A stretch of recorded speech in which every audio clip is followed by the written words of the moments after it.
জ্বালানি সংকট, ব্যাংকিং সেক্টরের জটিলতা সহ 4টি সমস্যাকে দেশের বস্ত্র খাতের জন্য মূল চ্যালেঞ্জ হিসেবে চিহ্নিত করেছেন বিকেএমই নির্বাচনে বিজয়ী প্যানেল প্রোগ্রেসিভ নিট অ্যালায়েন্সের লিডার মোহাম্মদ হাতেম।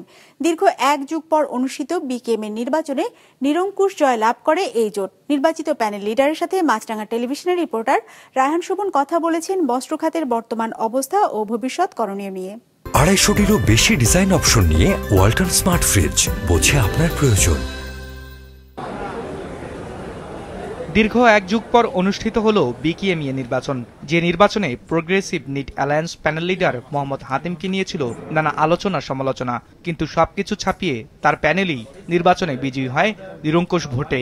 সবকিছুর মূলেই মহান আল্লাহ, তিনি নির্ধারণ করেন কাকে সম্মানিত করবেন, কাকে অপমানিত করবেন, কাকে রাজ্য দান করবেন, কাকে রাজ্য থেকে বিতাড়িত করবেন। অন্তর্বর্তীকালীন সরকারের আমলে প্রথম একটা নির্বাচন হয়ে গেল কালকে, এবং অত্যন্ত সুন্দর, শান্তিপূর্ণ, সৌহার্দ্যপূর্ণ পরিবেশে এই নির্বাচনটা, মানে উৎসবমুখর পরিবেশে নির্বাচনটা কালকে হয়েছে। এমন সময় বিকেএমই নির্বাচন অনুষ্ঠিত হলো যখন দেশের বস্ত্র খাত নানা সমস্যায় জর্জরিত, বিশেষ করে জ্বালানি সংকট পৌঁছেছে চরমে। নির্বাচিত প্যানেল লিডারের কাছে তাই প্রশ্ন ছিল, জ্বালানি সংকট সহ আর কোন কোন বিষয় বস্ত্র খাতের জন্য সবচেয়ে বেশি চ্যালেঞ্জিং।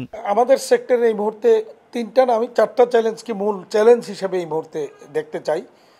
প্রথম হচ্ছে যে জ্বালানি সংকট, যেটা আপনারা জানেন যে গ্যাস বিদ্যুতের সংকট। দ্বিতীয় সংকট হচ্ছে আমাদের ব্যাংকিং খাতের নানা রকমের সমস্যা। তৃতীয় যদি বলি যে এনবিআর এর 3টা ডিপার্টমেন্ট, কাস্টমস, ভ্যাট এবং ট্যাক্সেশন, এগুলি নিয়ে অনেক রকমের সমস্যা আমরা ফেস করতেছি। এই জায়গাটাতে আমূল পরিবর্তন দরকার। আর চতুর্থ যেটাকে আমরা মনে করি ল অ্যান্ড অর্ডার এন্ড পাশাপাশি শ্রমিকদের আনডিউ ডিমান্ড, আনডিউ বিষয় নিয়ে যে সমস্ত অরাজকতা করছে, এগুলির ব্যাপারে আমরা কঠোর অবস্থানে যাব, এর কোনো আর বিকল্প নেই। মোহাম্মদ হাতেম জানিয়েছেন, দায়িত্ব গ্রহণের পর নিশ্চিত করা হবে ক্রেতাদের কাছ থেকে পণ্যের যৌক্তিক দর আদায়ের বিষয়টি। কম মূল্য দেওয়ার যে প্রবণতা, এটাকে ঠেক দেওয়া, এটা আমাদের মালিকদের মধ্যে অনেকের মানে একমত হতে পারেন না।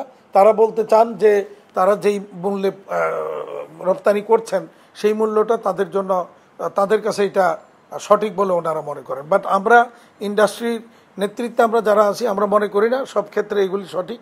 সেখানে তারা আন্ডার কাট প্রাইসে, লোয়ার প্রাইসে বা কস্টিং প্রাইসের নিচে রপ্তানি করছেন। এই জায়গাটাকে মানে কঠোর হস্তে দমন করতে হবে, এবং এই জায়গাটাকে আমরা যাতে আন্ডার কাট প্রাইসে কেউ রপ্তানি করতে না পারেন, এই ব্যাপারে প্রয়োজনীয় পদক্ষেপ আমরা নিব। কারণ এতে আমার যে এন্টারপ্রেনিয়ররা যেমন একদিকে ক্ষতিগ্রস্ত হচ্ছেন, দেশ আলটিমেটলি ক্ষতিগ্রস্ত হবে, ব্যাংকগুলি ক্ষতিগ্রস্ত হবে। একই সাথে তৈরি পোশাক খাতের রপ্তানি আয় বাড়াতে ইউরোপ কিংবা আমেরিকার উপর নির্ভরশীল না থেকে এশিয়া সহ বিভিন্ন অপ্রচলিত বাজারে রপ্তানি বাড়াতে প্রয়োজনীয় উদ্যোগ নেওয়ার কথা জানান তিনি। আমাদের এশিয়ান মার্কেটটাকে বড় করার জন্য আমরা সেইটা নিয়েও কিন্তু কাজ করছি। সরকার এবং এশিয়ান মার্কেটের বিভিন্ন দেশগুলির সাথে আমরা, সেখানকার বায়ারদের সাথে আমরা কাজ করে যাচ্ছি। তো এইটা, আর পাশাপাশি রাশিয়া আমাদের জন্য একটা বড় মার্কেট, দীর্ঘদিন যাবতীয় আমরা চেষ্টা করছি, সেখানেও কিন্তু রপ্তানি বাড়ার সুযোগ আছে।